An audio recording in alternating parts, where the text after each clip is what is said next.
Hi guys, the eruption in Iceland still keeps going. The lagoonies are on and off. You know what? It's just I'm getting so tired of their ignorance that I have to say. You know, they had to be closed because of gas pollution, and there's still gas pollution in the area. So now they have opened again, and they're kind of saying, yeah, together with the police chief of Sudurns, they have decided to reopen because they have gas meters all over the place in the Blue Lagoon and a weather station there. And they've had this the last few weeks, and still they had to close down because the gas pollution can come quite quickly. The wind just needs to turn and poof, it's there, because the eruption is basically in the same area where Swartsengi is, just a few kilometers away, like 4 kilometers sort of thing, probably even less. So if the gas meters in the Blue Lagoon detect the gas, that means the gas is already there. So the people that are swimming outside in the pool are already breathing it. So even if they evacuate, then people are breathing a certain amount of it. So you know, what can I say? I mean, this has been going on for over half a year now. They're just not changing the way they operate. They're taking their chances. This is all I can say. So one crater is still active. The Icelandic MET Office has released some updates that are quite interesting. So it's quite constantly still going. The lava that has come out of this eruption, the lava carpet that has formed, is quite large. So it has spread already like 9.2 square kilometers, and the volume that has come out of the magma chamber, or has flown from the deeper magma chamber into the shallow chamber and right out, is 41 million cubic meters. So basically twice as much as we think is the capacity of that shallow magma chamber that is there. So then they have done some analysis of the lava that is coming out, and basically what they have found is there's some older lava coming out that looks like the same lava that they had at the 2021 Fagradalsfjall eruption. So some think that this could indicate the end of the eruption series in the Sutnuka crater series, if now also like old lava is coming out. So not only new lava. So they think that maybe the stream from the deeper magma reservoir is clogging up.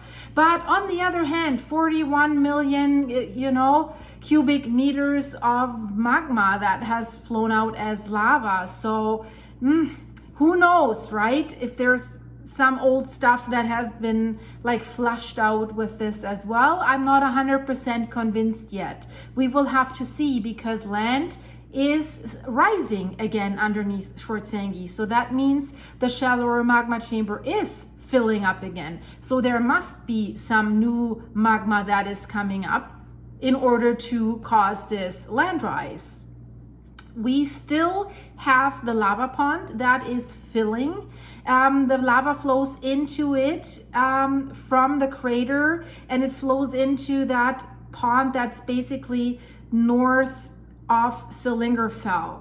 There's still this lava pond where they said, well, this might cause another all of a sudden lava waterfall that creates then a very, very fast flowing event that did reach Grindavik and Swartsengi and the Swartsengi defense walls last time. So from that pond, the lava that's flowing over is still flowing north of Sillingerfell, and that's how it can get around Sillingerfell and into the Swartsengi area.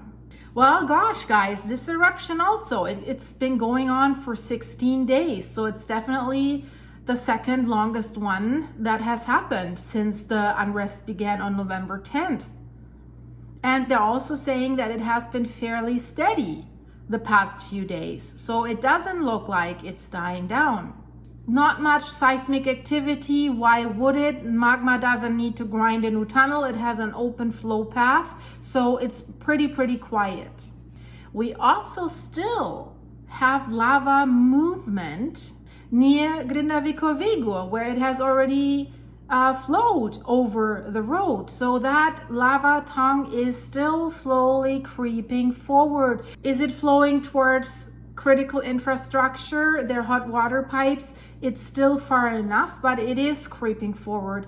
But on the other hand, as there's new lava flow coming around Sillingerfell from that lava pond, it's also building layers on top of each other. So the lava there is thickening, so it means it's getting higher. So if this continues longer, this is another adding to the problem that they have with the defense walls, because it is already as high as the defense wall in a big area there, and has already creeped on top of the defense wall. So if it's getting higher and higher, let's say there's the next lava waterfall, then it has an elevation already, and then from there it can flow down over the defense walls. So they need to closely monitor this. If this eruption keeps going and keeps going, if this thing keeps going another like 6 weeks or something, like the last one lasted from March 16th to May 9th.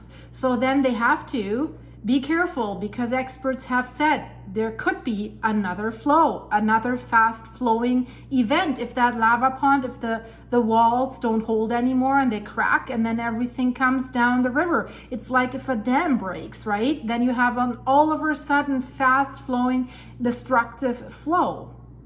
And also what we need to consider, the lava carpet that this eruption has already produced in a little over 2 weeks, I mean 9.2 square kilometers, is already bigger than the lava carpet that the last eruption has produced, although the last eruption was going way longer. So the lava carpet from the last eruption is only 6.2 square kilometers, and only 35 million cubic meters of magma have come to the surface. So we're way more here already.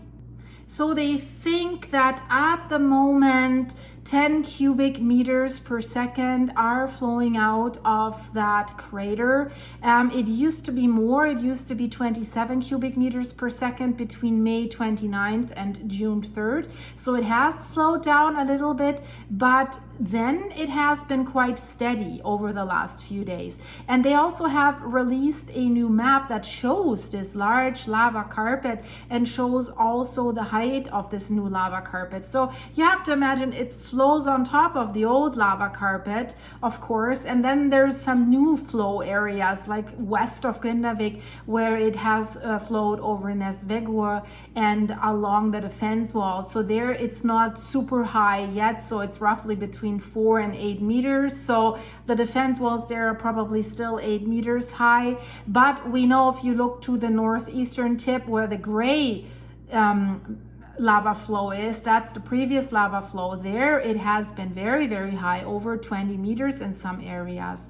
And so the more red it gets, you see Sillingerfell there to the north where it's deeper orange. So there it's higher, it's like between 16 and 24 meters in height. And we also have a lava pond there in that area. And then you can see how it flows north around Sillingerfell and how it has crossed Grindavik there, and that it has also touched the defense wall that is east of Grindavik. The western part of Grindavik, the western part of the defense wall, has not been touched so much. And you see the gray area, the old lava flow did cross over these red lines with the dots. That's the infrastructure, that's the hot water pipes and power lines and stuff like this. The access to the Blue Lagoon, as you can imagine, you see the Blue Lagoon here inside of these red defense walls. It's not possible through Grindavik from the north. That's the easiest way. You come from Keflavik Airport or from Reykjavik and into the Blue Lagoon. So what they have to do is actually they have to go all the way around and then come from the western part. They have to use Nesvegur, and then there's a little road that's called Blue Lagoon Road, basically Blue Lagoonsweg. And then they have to use that road. So they're always finding a way, right? There's always a road to the Blue Lagoon, that's for sure. And then they've also released an updated graph that shows you what's going on underneath Swartsengi, underneath the lagoonies there. So their GPS measurements do indicate that a land rise underneath Swartsengi, where the power plant and the Blue Lagoon is located, is continuing, and that the location of the magma accumulation underneath Swartsengi also remains unchanged. So we're dealing with the same shallow magma chamber that we've been dealing with in all the previous eruptions. So the system is not changing in a way that there would be a magma accumulation somewhere else, or that there's indication that the system is moving towards Antwerp or somewhere else. Everything remains the same. So what is the conclusion? The conclusion is that this shows that a magma flow from the deeper magma reservoir is continuing, and it is greater than the flow that is coming out of the crater. So that's why it's divided up. So what's coming from the deeper magma chamber is, on the one hand, going into the shallow magma chamber, and on the other hand, it's flowing out into the crater. So you see the graph here, the red lines, the red vertical lines, that's always when there was an eruption. The blue line, that's an intrusion. So it starts with an intrusion on November 10th for sure, and then the land started rising again. Then there was a December eruption, it was subsiding, and then it started rising again. Then the January, then the February, then the March 2nd intrusion, that's the blue line, and it kept rising right away. It didn't even subside because that was just a very, very small intrusion. And then we see the March 16th eruption, the land did subside and also did start rising quite continuously right away, despite all the time that the eruption was still going. And then there comes the current eruption, and there you can see, as there was so much pressure in the magma chamber, so much magma had accumulated, and it took longer till the next event, it was really coming out with a bang. So that's why we see